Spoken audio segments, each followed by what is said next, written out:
Chandrababu Naidu close చేసుకున్న ప్రతి కేసుని రీఓపెన్ చేయమని జై భీమ్రావ్ భారత్ పార్టీ హైకోర్టుకు వెళ్ళబోతుంది.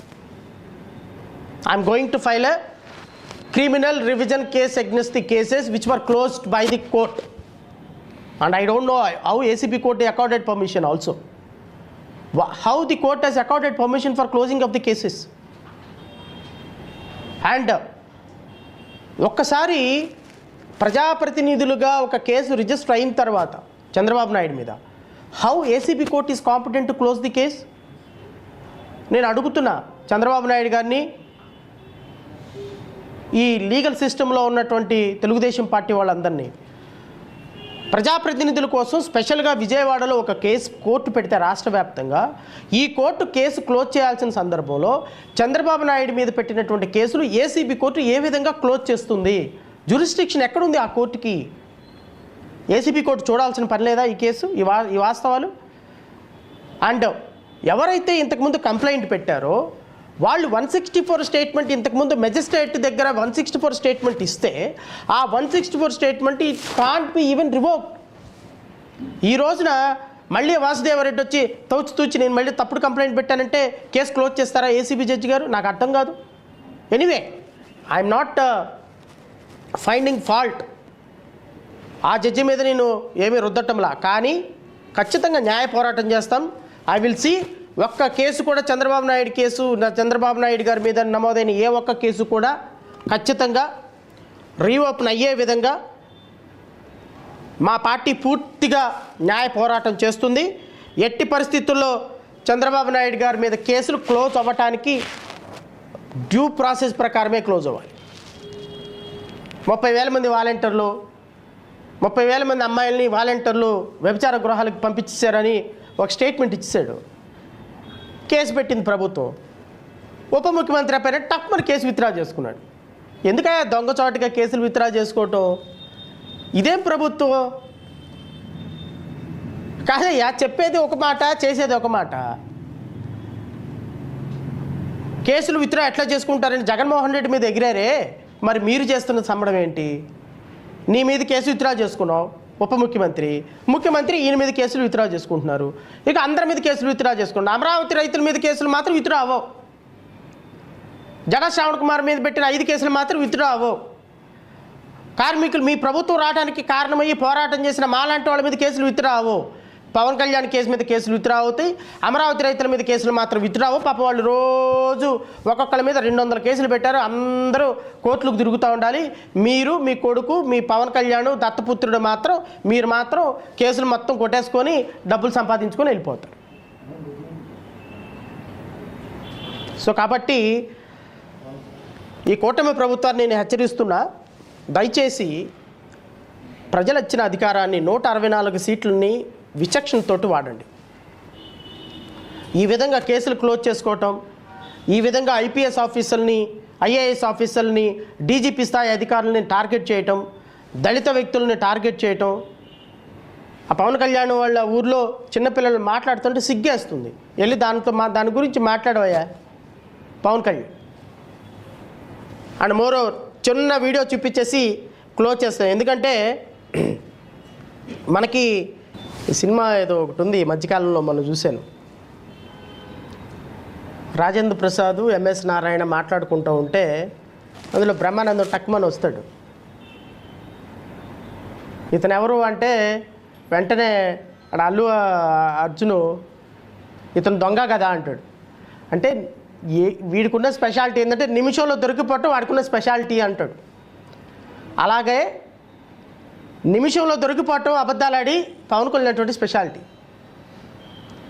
48 గంటల్లో పోలీసులకు ఆర్డర్లు ఇస్తే గంజాయి లేకుండా చేస్తానని చెప్పినటువంటి సొల్లు కబుర్లు, సోది కబుర్లు 18 నెలలు అయింది. ఏం పీకాడు అని ప్రజలు అడుగుతున్నారు. దాని దగ్గర సమాధానం లేదు. ఊరికే పోస్కోలు కబుర్లు, ఈ పోస్కోలు కబుర్లు చెప్పే ఈయన కోసమంట జడా శ్రావణ్ కుమార్ మాట్లాడి హైలైట్ అవుతాడంట. ఈయన గురించి మాట్లాడితే హైలైట్ అవుతారని చెప్పి మేము మాట్లాడుతున్నామంట. తెలంగాణలో కనబడితే ఇప్పుడు ఉంటుంది మీ హీరో గారి సినిమా.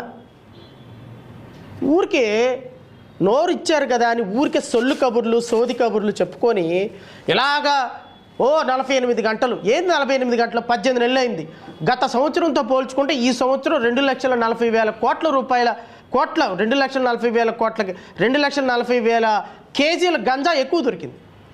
మన ఏబిఎన్ డిబేట్ మొత్తం అదే. గత సంవత్సరం 2024, 23, 24తో పోల్చుకుంటే ఈ 18 నెలల కాలంలో 2 లక్షల కేజీల పైగా గంజాయి ఎక్కువ పట్టుబడింది ఆంధ్రప్రదేశ్ రాష్ట్రంలో. ఏం చేస్తున్నావా నువ్వు? నీకు 48 గంటలంటే నీకు 48 సంవత్సరాలా? ఊరికే మన దగ్గర నోరు ఉంది కదా, సినిమా స్క్రిప్ట్ ఉంది కదా అని చదువుకుంటే వెళ్ళిపోయి ఇదిగో ఇప్పుడు కనపడకుండా పోయినాడు. వెళ్ళండి 10th క్లాసు 6వ తరగతి 7వ తరగతి దగ్గర పిల్లలకి మేము చిన్నప్పుడు వెళ్ళిపోయి బయటికి వెళ్ళి అవి కొనుక్కునేవాళ్ళం షాప్లోకి వెళ్ళి.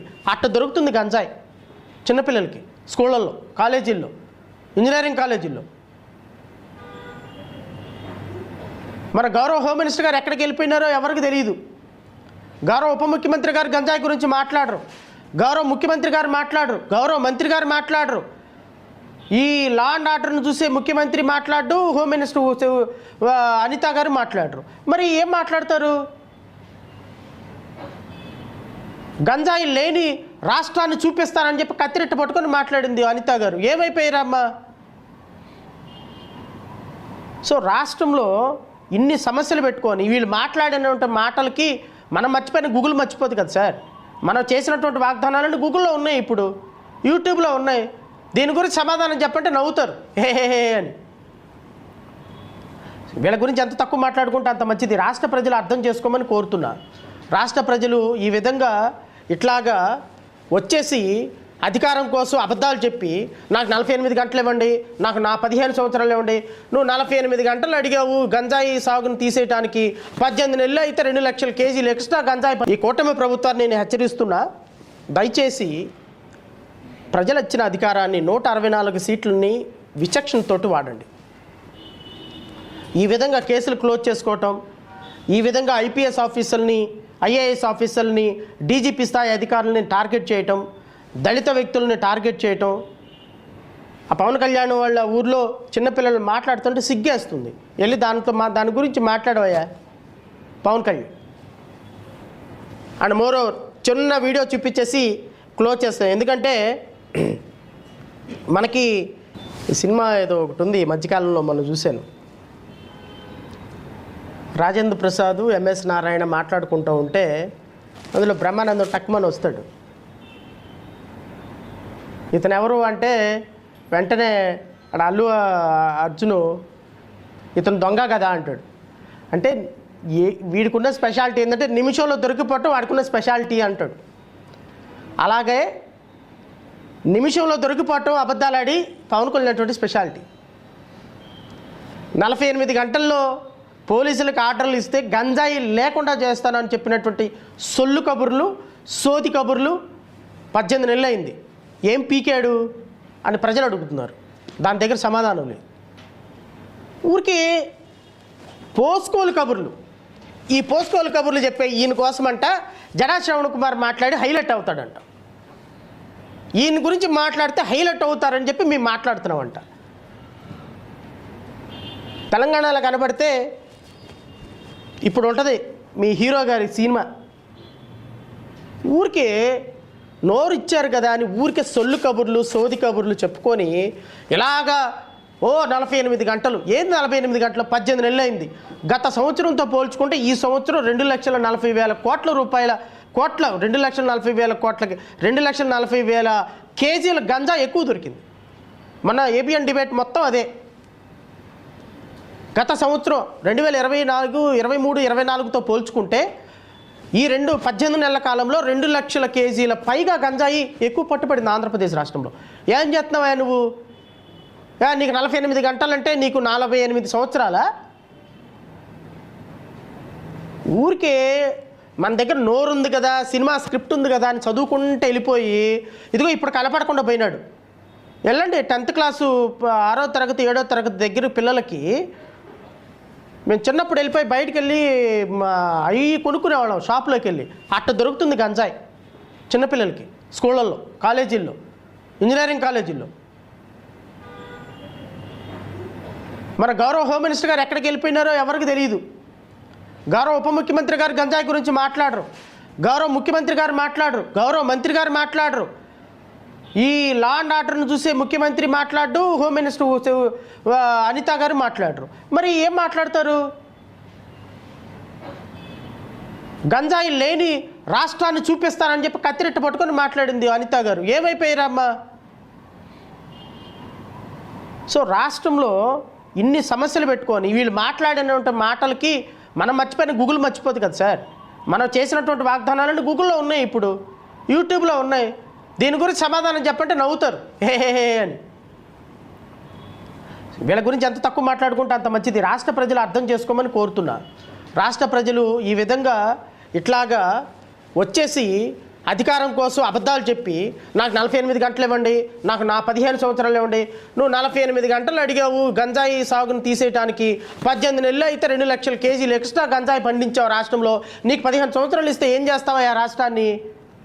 15 సంవత్సరాలు కావాలంటే ఈయనకన్నా చంద్రబాబు నాయుడికి ఇంకా దోచుకుందాం, ఇంకా రాష్ట్రాన్ని నాశనం చేద్దాం, ఇంకా ఎస్సీ ఎస్టీ బీసీ మైనార్టీలని ఇంకా దేశం రాష్ట్రం నుంచి వెళ్ళకూడదాం, మేమే సనాతన ధర్మాన్ని సనాతన ధర్మానికి ప్రతీకగా నిలబడదామని. ఈ మాటలన్నీ ఆపేసి ముందు పరిపాలన మీద కాన్సన్ట్రేషన్ చేయమని, రాష్ట్ర అభివృద్ధి మీద కాన్సన్ట్రేషన్ చేయమని నేను గౌరవ ముఖ్యమంత్రి గారిని, అధికార యంత్రాంగాన్ని కోరుతున్నా. రఘురామకృష్ణరాజు గారు కూడా మీరు ఇమ్మీడియట్గా తెలుగుదేశం ప్రాథమిక సభ్యత్వానికి రాజీనామా చేసి డిబేట్లకు వెళ్ళటం మానేసి అసెంబ్లీలో బిజినెస్ రూల్స్ చదువుకొని, సుప్రీంకోర్టు రూల్స్ కూడా చదువుకొని how A speaker should be అనే దాని మీద కాన్సన్ట్రేషన్ చేయమని, మిగతా వాళ్ళ మీద కాన్సన్ట్రేషన్ తగ్గించమని మనస్ఫూర్తిగా కోరుకుంటూ